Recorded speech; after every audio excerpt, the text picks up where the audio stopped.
To Sherlock Holmes, she's always the woman. I have seldom heard him mention her under any other name. In his eyes, she eclipses and predominates the whole of her sex. It was not that he felt any emotion akin to love for Irene Adler. All emotions, and that one particularly, were abhorrent to his cold, precise, but admirably balanced mind. He was, I take it, the most perfect reasoning and observing machine that the world has seen. But as a lover, he would have placed himself in a false position. He never spoke of the softer passions, save with a jibe and a sneer.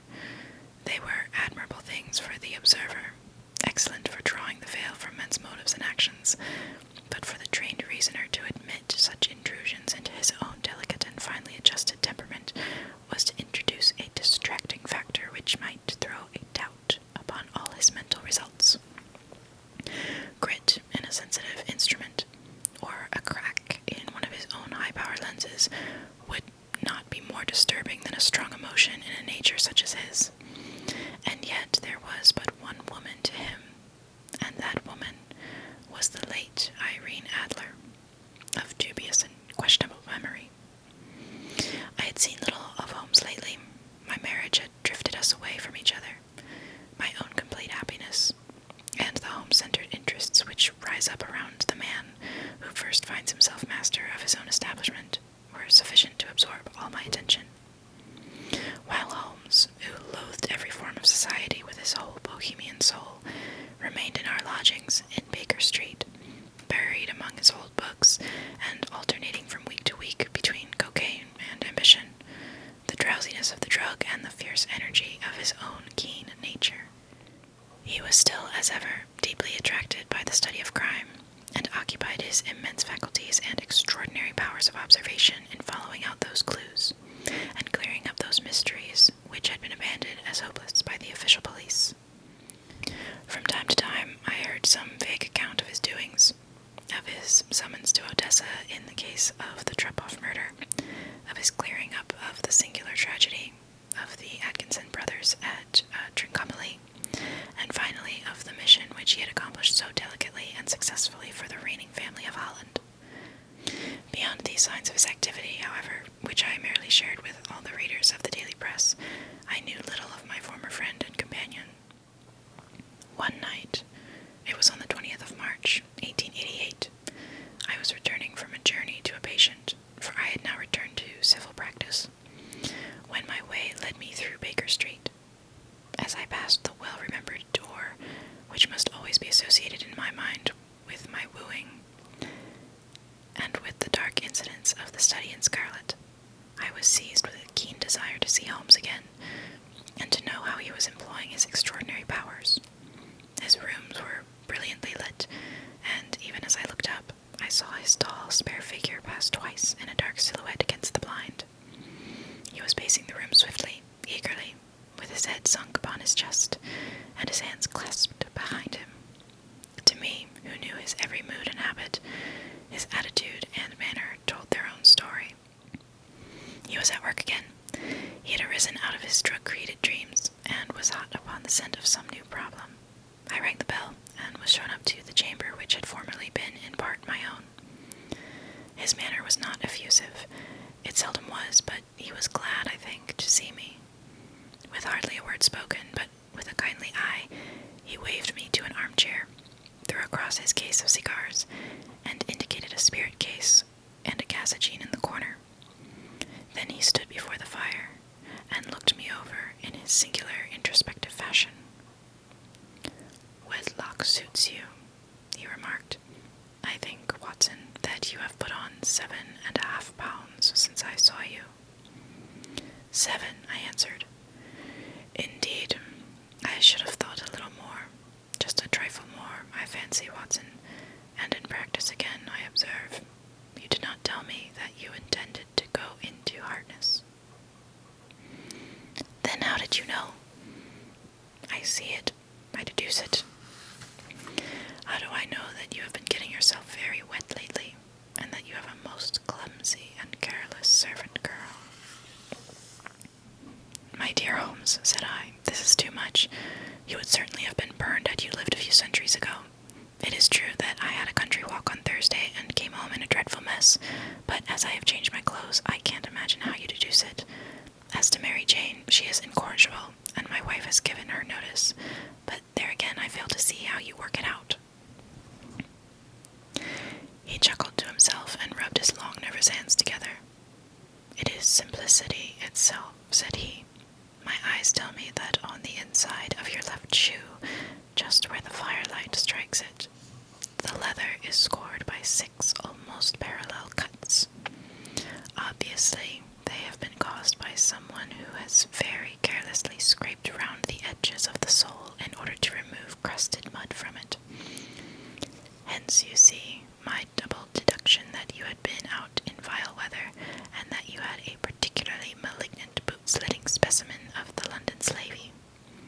As to your practice, if a gentleman walks into my rooms smelling of iodoform, with a black mark of nitrate of silver upon his right forefinger, and a bulge on the side of his top hat to show where he has secreted his stethoscope, I must be dull indeed if I do not pronounce him to be an active member of the medical profession. I could not help laughing at the ease with which he explained his process of deduction. When I hear you give your reasons, I remarked, the thing always appears to me to be so ridiculously simple that I could easily do it myself, though at each successive instance of your reasoning I am baffled until you explain your process, and yet I believe that my eyes are as good as yours. Quite so, he answered, lighting a cigarette and throwing himself down into an armchair. You see, but you do not observe. The distinction is clear. For example, you have frequently seen the steps which lead up from the hall to this room. Frequently. How often? Well, some hundreds of times. Then how many are there? How many? I don't know. Quite so. You have not observed, and yet you have seen. That is just my point. Now, I know that there are 17 steps, because I have both seen and observed. By the way, since you are interested in these little problems, and since you are good enough to chronicle 1 or 2 of my trifling experiences, you may be interested in this. He threw over a sheet of thick, pink-tinted notepaper which had been lying open upon the table. It came by the last post, said he. Read it aloud. The note was undated, and without either signature or address. There will call upon you tonight at 7:45, it said, a gentleman who desires to consult you upon a matter of the very deepest moment. Your recent services to one of the royal houses of Europe have shown that you are one who may safely be trusted with matters which are of an importance which can hardly be exaggerated. This account of you we have from all quarters received. Be in your chamber, then, at that hour, and do not take it amiss if your visitor wears a mask. This is indeed a mystery, I remarked. What do you imagine that it means? I have no data yet. It is a capital mistake to theorize before one has data. Insensibly, one begins to twist facts to suit theories instead of theories to suit facts. But the note itself, what do you deduce from it? I carefully examined the writing and the paper upon which it was written. The man who wrote it was presumably well-to-do, I remarked, endeavoring to imitate my companion's processes. Such paper could not be bought under £0.50 a packet. It is peculiarly strong and stiff. Peculiar, that is the very word, said Holmes. It is not an English paper at all. Hold it up to the light. I did so, and saw a large E with a small G, a P, and a large G with a small T woven into the texture of the paper. What do you make of that? Asked Holmes. The name of the maker, no doubt, or his monogram, rather. Not at all. The G with the small T stands for Gesellschaft, which is the German for company. It is a customary contraction like our co. P, of course, stands for papier. Now for the E.G., let us glance at our Continental Gazetteer. He took down a heavy brown volume from his shelves. Eglons. Here we are, Egria. It is in a German-speaking country, in Bohemia, not far from Carlsbad. From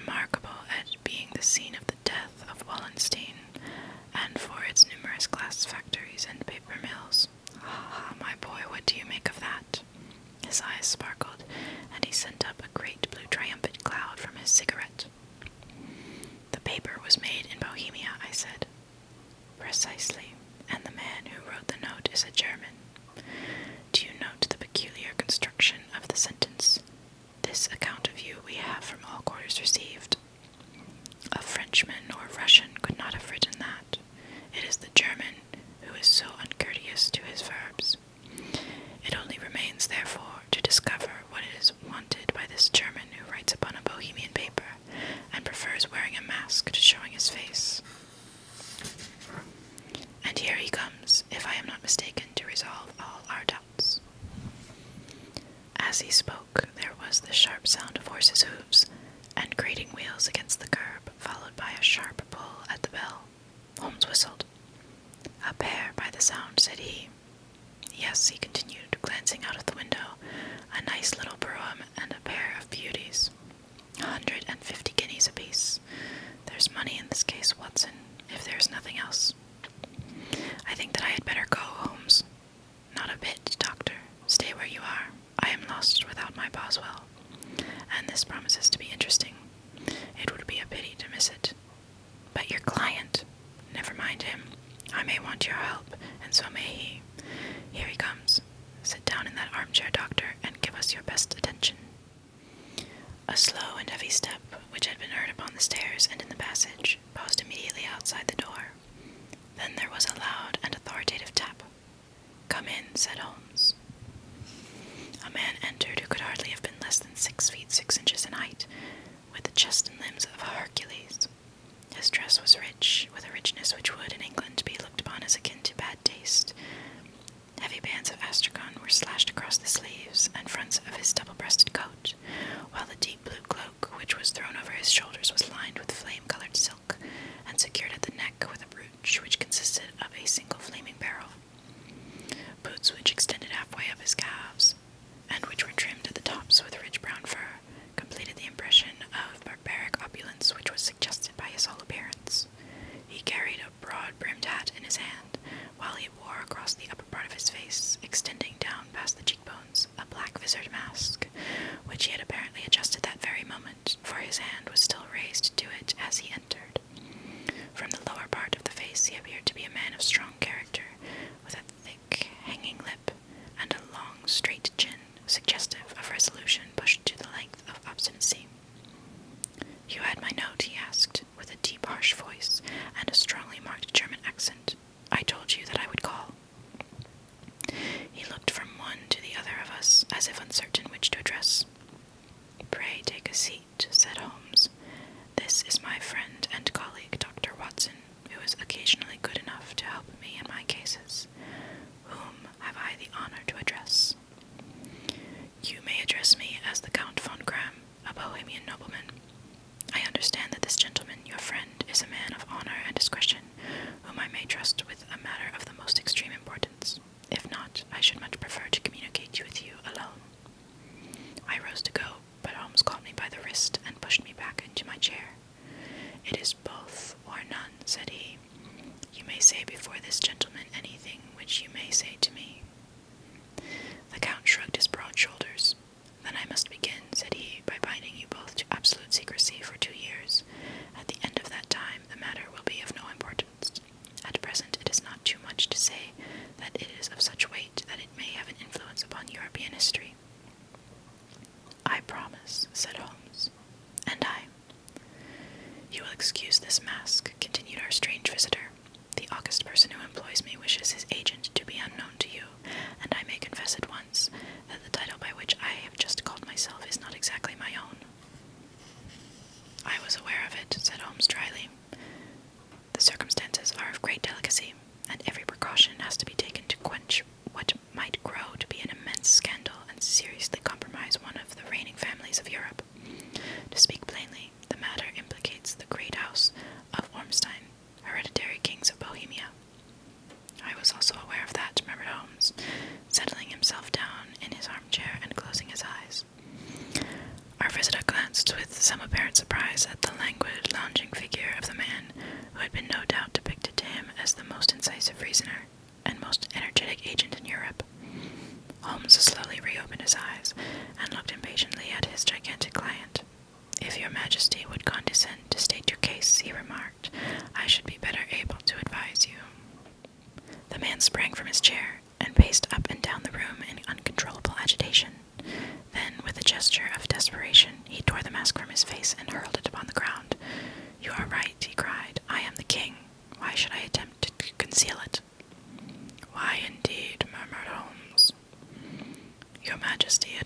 spoken before I was aware that I was addressing Wilhelm Gottsrich Sigismund von Ornstein, Grand Duke of Castle-Felstein and hereditary King of Bohemia. But you can understand, said our strange visitor, sitting down once more and passing his hand over his high, white forehead. You can understand that I am not accustomed to doing such business in my own person. Yet the matter was so delicate that I could not confide it to an agent without putting myself in his power.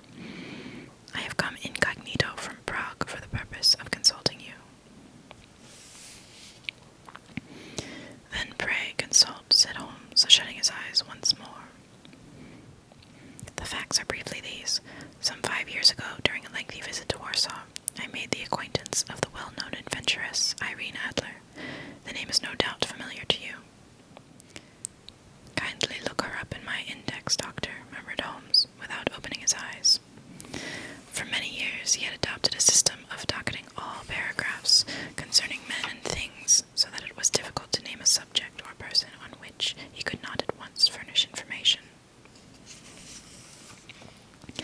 In this case, I found her biography sandwiched in between that of a Hebrew rabbi and that of a staff commander who had written a monograph upon the deep-sea fishes. Let me see, said Holmes. Born in New Jersey in the year 1858. Contralto. La Scala. Prima donna Imperial Opera of Warsaw. Yes. Retired from operatic stage. Living in London. Quite so. Your Majesty, as I understand, became entangled with this young person, wrote her some compromising letters, and is now desirous of getting those letters back. Precisely so, but how? Was there a secret marriage? None. No legal papers or certificates? None. Then I failed to follow your Majesty.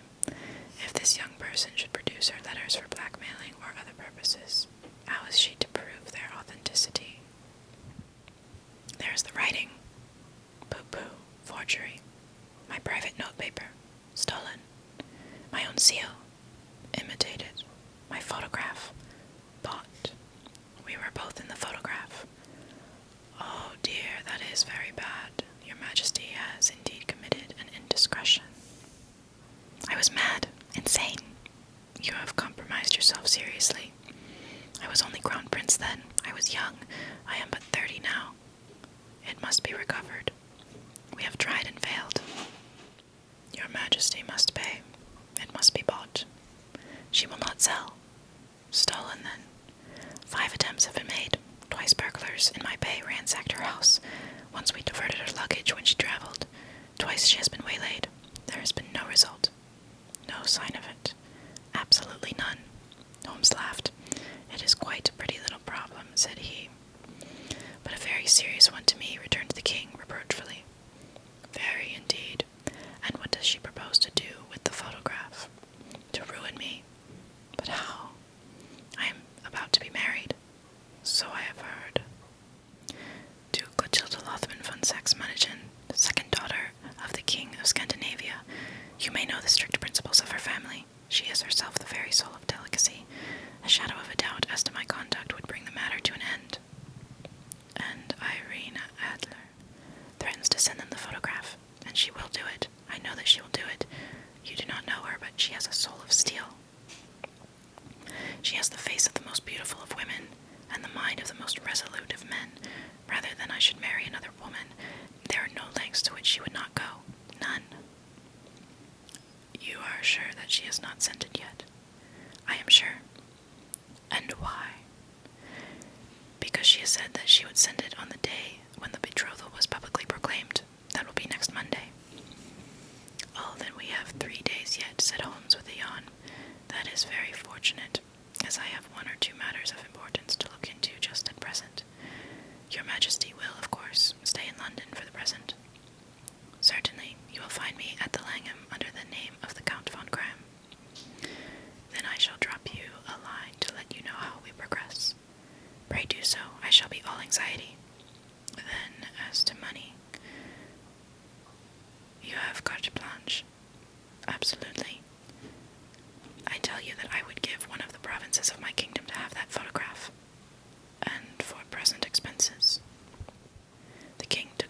Doyle's address, he asked. Isn't Briony Lodge, Serpentine Avenue, St. John's Wood? Holmes took a note of it. One other question, Sid.